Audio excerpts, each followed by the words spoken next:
प्रिय भक्तगण, भामिनी, बच्चे बच्चियाँ, बाल गोपाल एवं सत्संग सुनने के लिए आए हुए सत्संगी प्रेमियों, सुने, समझें तथा विचार करें। आज का सत्संग है कि मान से खुशी न हो और अपमान से दुखी न हो। अर्थात मान और अपमान ठीक वैसे हैं जैसे एक सिक्के के दो पहलू। जैसे किसी व्यक्ति को कभी धूप में से गुजरना पड़ता है तो कभी छांव में से। न तो सनातन धूप काम की है और न ही छांव। धूप और छांव दोनों मिलकर ही हमें जीवन का कुछ रस, कुछ पूर्णता प्रदान करते हैं। भले ही मान और अपमान हमें विपरीत ध्रुव नज़र आते हों, ठीक वैसे ही जैसे क्रोध और प्रेम, उपेक्षा और सहानुभूति, पर दोनों का अपना अपना मज़ा है। दोनों के अपने अपने स्वाद हैं। रोज़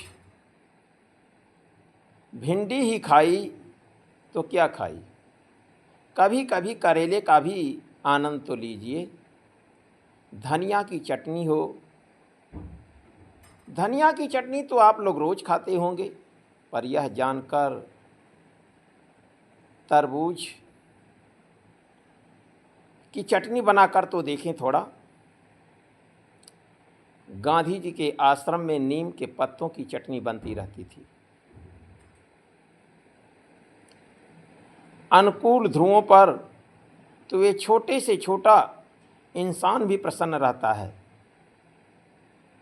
लेकिन जो विपरीत ध्रुवों पर प्रसन्न रहे उसी की साधना सबसे अच्छी साधना है। यानी मान नहीं हनुमान बनना है, यानी मान का हनन कर दो और अपमान को सिर पर चढ़ा लो।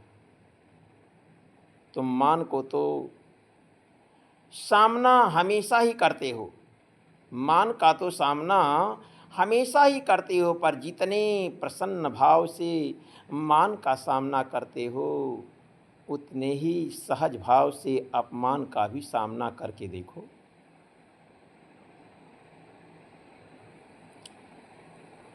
अपमान का जिस दिन सामना करना सीख जाओगे उस दिन सहज शांति को प्राप्त कर लोगे।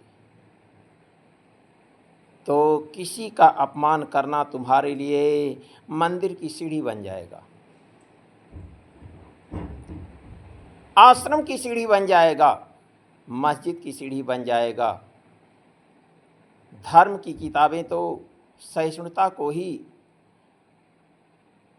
सामयिक कहती हैं। सहिष्णुता में समत्व योग के बीच छिपे हुए हैं।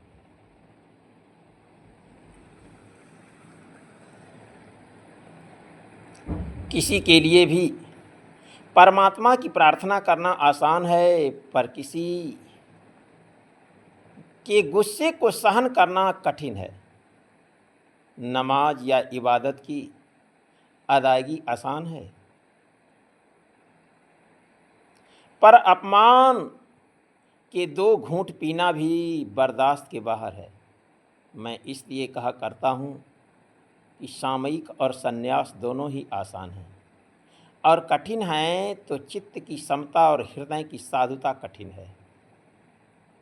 जो इस समझ और मर्म को उपलब्ध नहीं हो पाता है उसके धर्म कर्म सब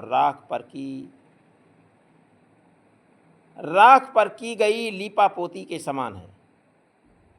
खुद को धार्मिक कहना, धार्मिक दिखलाना आम बात है, पर गुस्सा न करना, गुस्सा करने वाले के प्रति भी अपनी नम्रता और शांति को बरकरार रखना वास्तविक धार्मिकता है।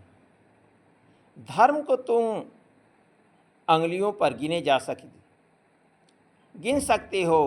उन गिनती के क्रिया विधानों से मत जोड़ो, क्योंकि धर्म कोई कर्म नहीं वरन जीवन शैली है। अपने जीवन को जीवन मूल्यों के प्रति निष्ठाशील रखना, औरों से हो जाने वाली गलतियों को माफ़ कर देना, प्रतिकूलताओं में भी अपने धैर्य और विश्वास को विचलित न होने देना, इस तरह की उदात्त बातों में ही धर्म की आत्मा समाई हुई है। तुम आत्मा को मूल्य दो, शरीर को, रूप को, विधि विधानों को मूल्य देना है तो उससे कोई ऐतराज़ तो नहीं है, पर ध्यान इतना ही रखो कि धर्म की आत्मा हमारे हाथ में रहे।